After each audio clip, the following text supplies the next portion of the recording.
Hello friends, today I am going to share with you a flip through of my completed Junk Journal January journal. And I wanted to make sure to let you know that this journal was made for me by my friend Nat Williams, and I will be sure to link her channel in my description box if you would like to go check that out. I didn't do all of my days in order. Well, I created them in order, but I flipped through the journal to find pages that would go well with the prompt. So as I'm flipping through, this is day one here, and it's resolutions, but some of them won't be in order. Day two was quote, and I did some stenciling, and I put a quote on a vintage book page. But first, I want to show you this cute book. It's got a bunch of details about flamingos in it, and that came in the journal that Nat made for me. So here's the quote. Every year you make a resolution to change yourself. This year, make a resolution to be yourself. Day three was throwback, so I used some vintage images from my friend Gwen of Gwen Offit Designs. One is here on the bottom left corner. I put some lace there, and then in the tag in the pocket, I added another vintage image, and you can see I wrote throwback and day three on the back of that tag. I also decorated the page at the top of it with a vintage image of a lady. Day four was Tuck Spot, but I did that on a different page. Right here is day five, and that's Memory of my son, Brandon. On the left is day eight, and it's neutral, and I've added some stickers to that since you saw it last time in one of my videos. And then day seven was stitched, so I stitched some pearls on the edge of that page. Now you are looking at day 17, which was whimsical. On the left is day 23, which is nature, and that is one of my favorite pages. And on the right is day 9, which is foliage, and I also love that page as well, and I think they work really nicely next to each other.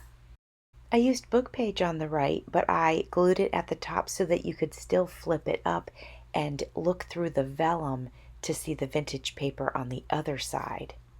Lyrics is prompt number 27, and that's on the left, and I absolutely love this page as well. And I added some vintage music paper and some lace and stickles, and I just love the way it turned out. On the right is day 4, which was Tuck Spot, and basically the Tuck Spot was already created, so I just went ahead and did some drawing on the page and some stamping, and I didn't love the way the stamping turned out, but I went ahead and embellished it a little bit, so ultimately I'm happy with the page. Day 15 was opposites, and I had a lot of fun doing this page. I used black and white paint, and then I used some glitter paint. It was actually fabric paint, but it worked perfectly fine. And then I added some stickers that were given to me by my friend Annie of Annie Creates. Really enjoyed the process of that. Day 26 was translucent, so I made this translucent envelope out of vellum. I hand stitched it together, and then I added some trim. Inside is day 28, which was grungy, and I had a really good time making this vintage paper and this photo all look very grungy. And I put, what is she saying to him? Because she's whispering in his ear, and I thought that was cute. On this side I have vintage book page, vintage magazine page, vintage doily, and a bunch of inking. I also used another sticker from my friend Annie of Annie Creates. I love how that turned out. While I'm putting that away, I want to mention that Junk Journal January was hosted by Meg Journals in collaboration with Get Messy Art. I paperclipped the envelope to this page, which has a bunch of information about flamingos, so I didn't want to cover that. On the right is another page that I didn't want to cover because it's a cartoon and it's pretty funny. So you'll see a few of those in the journal that I left as they were. Coming up is the prompt Torn Edges, and that was for day 12. There's actually still room left in this journal for me to journal in if I want to. Like that tag you just saw, the back of that is ready to go, and also this tag as well. And I definitely want to plan on doing that because I don't want to have a journal that's not completely done, whether it's with an art spread or some mixed media work or some actual journaling.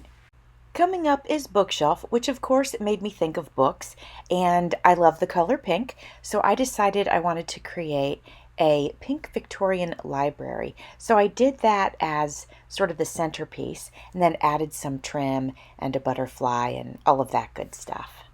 Next to it is a pocket with some more journaling space that I can use. Day 10 was layered, and so I started with a book page, and then I layered on stencil, and then I layered on some trim, and then I layered on some flat back gems.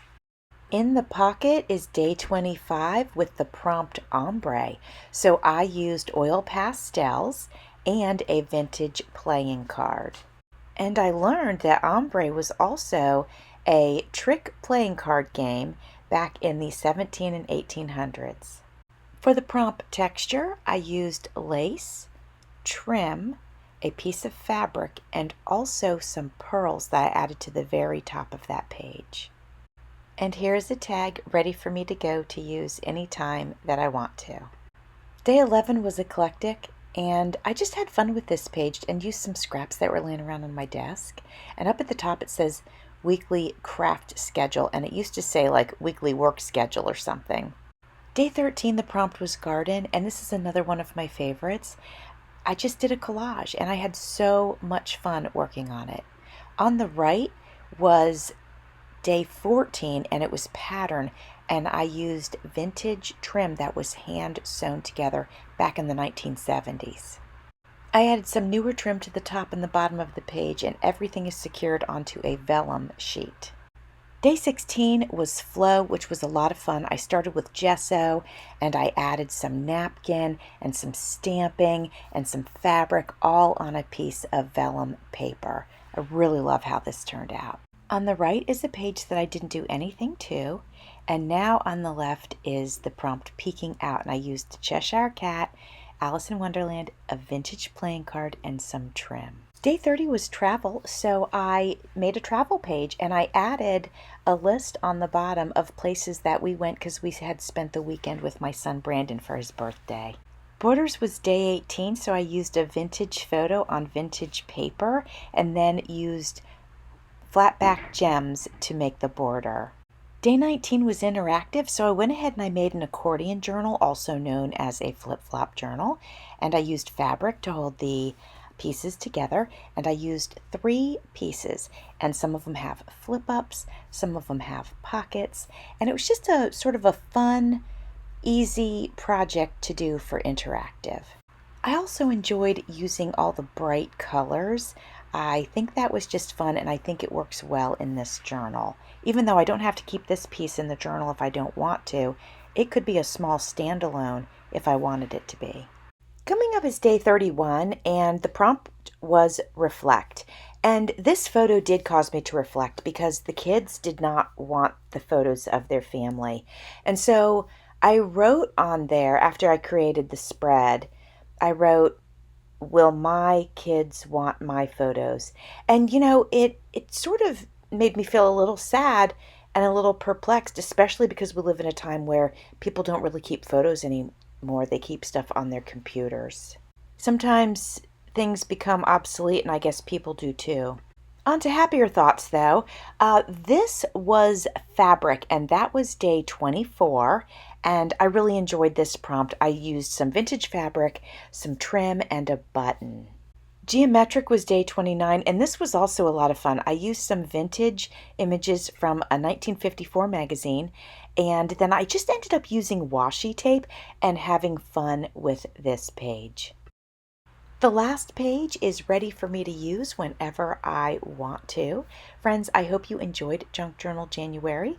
There will be Junk Journal July in July if you want to join in on that. I hope you got to see some of my videos that I created. I did do a short video for every day in January. While this flipped through, if there was anything that really caught your eye and you wanted to see how I put it together, you can go back and check out that day. And thanks again to my friend Nat for making this wonderful journal for me to play in. Thanks for watching. See you soon.